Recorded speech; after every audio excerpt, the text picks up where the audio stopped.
Assalamualaikum warahmatullahi wabarakatuh. Selamat malam sahabat BMA dimanapun berada. Hari ini saya akan coba jelaskan tentang jurnal pembalik pada perusahaan dagang. Jadi ini adalah proses terakhir dalam menyusun siklus akuntansi perusahaan dagang. Bagaimana cara kita melakukan jurnal pembalik? Mari kita coba lihat ya.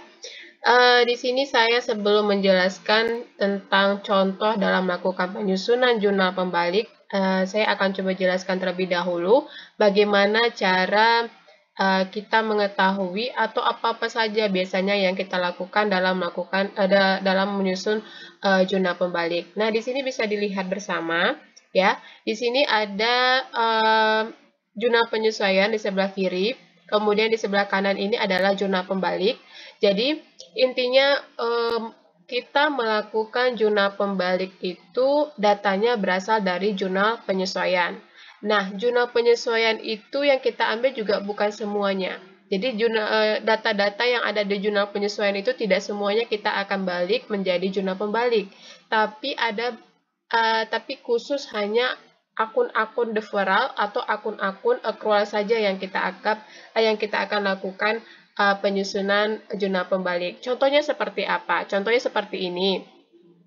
Nih ya, di sini ada katakan pada saat jurnal penyesuaian itu beban dibayar di muka, ya misalnya di sini asuransi dibayar di muka, kemudian beban asuransi, ya ketika ada jurnal penyesuaian seperti ini, maka nanti pada saat jurnal pembalik kita akan harus lakukan pembalik.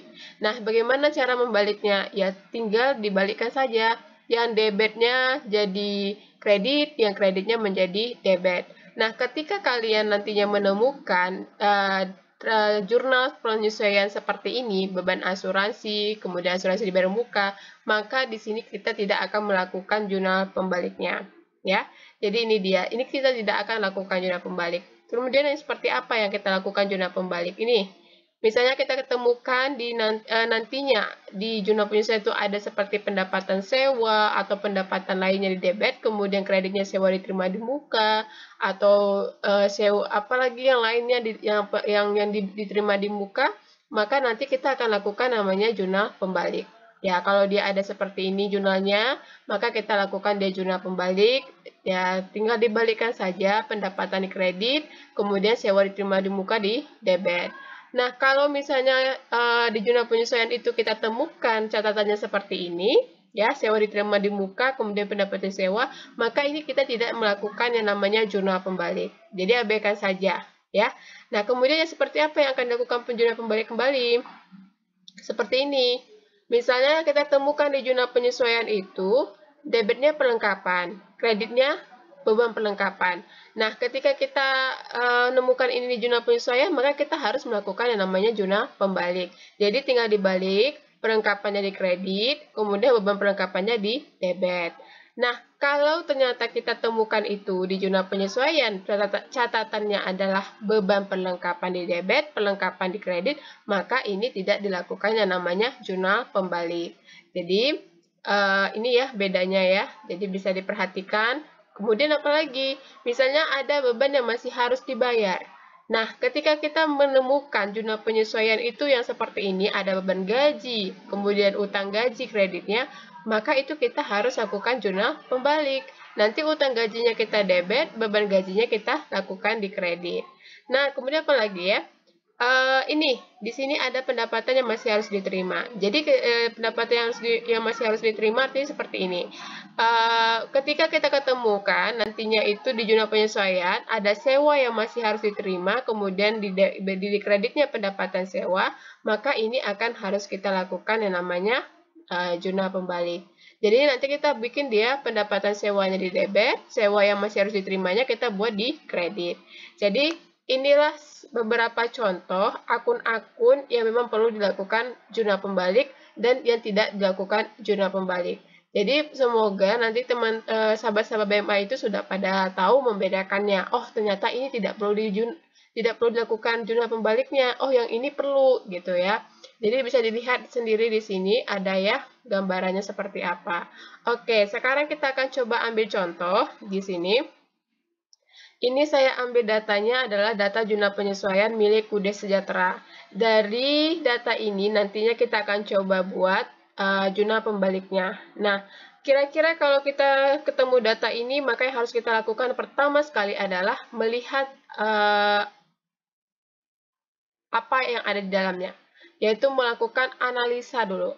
Kita analisa dulu satu-satu, ya kita lihat-lihat, adakah yang memang berkaitan dengan jurnal pembalik. Nah, kalau memang tidak ada dari akun-akun ini yang perlu kita balik, maka tidak perlu dibuat. Ya. Nah, ternyata kalau misalnya ada, berarti itu perlu dibuat. Ya. Nah, ini juga boleh dibuat, ada juga tidak dibuat ya, terserah dari perusahaannya. Tapi sebaiknya kalau saya bilang dibuat saja gitu kan, untuk mengatasi tidak terjadinya catatan secara ganda. Nah, di sini kalau dari data UD Sejahtera ini kita lihat sampai ke bawah, ternyata hanya ada satu jurnal yang perlu kita lakukan pembaliknya. Yang mana? Yaitu yang iklan dibayar di muka. Kenapa? Karena bisa kita lihat di sini. Nah, dia termasuk ini, beban dibayar di muka yang ini. Nah, iklan dibayar di muka, kemudian di sini beban iklan, maka kita harus lakukan pembaliknya. Bisa lihat di sini, jadi ini sama nih. Nah, ini sama. Nah, maka kita lakukan dia pembalik. Nah, iklan dibayar di muka, beban iklan, nominalnya Rp1.666.667. Maka saya akan lakukan jurnal baliknya seperti ini. Yang tadinya debit di kredit, saya bikin di debit. Yang tadinya beban iklannya di kredit, saya bikin di debit. Yang tadinya debitnya iklan di bayar muka, saya bikin di kredit. Jadi seperti inilah contoh dalam melakukan jurnal pembalik ya. Kolomnya sama seperti kolom jurnal biasa, kemudian cara memindahkannya tinggal dibalik saja. Kalau tadinya di sini dia di debit, maka kita akan buat dia di sini jadi kredit. Nah, kalau di sini tadinya dia itu ada di kredit, maka nanti kita akan buat jadi sini, jadi di debit. Dan selesai. Kalau memang cuma satu, berarti ya sudah selesai, cukup satu. Tapi kalau misalnya ada beberapa di sini, maka kita harus buatkan nih. Ya, kalau ada beberapa berarti harus kita buatkan lagi.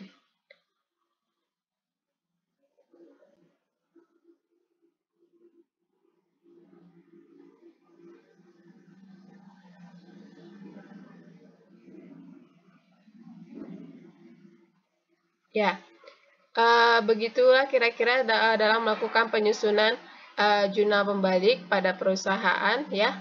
Jadi intinya kita perhatikan dulu sebaik-baiknya seperti apa.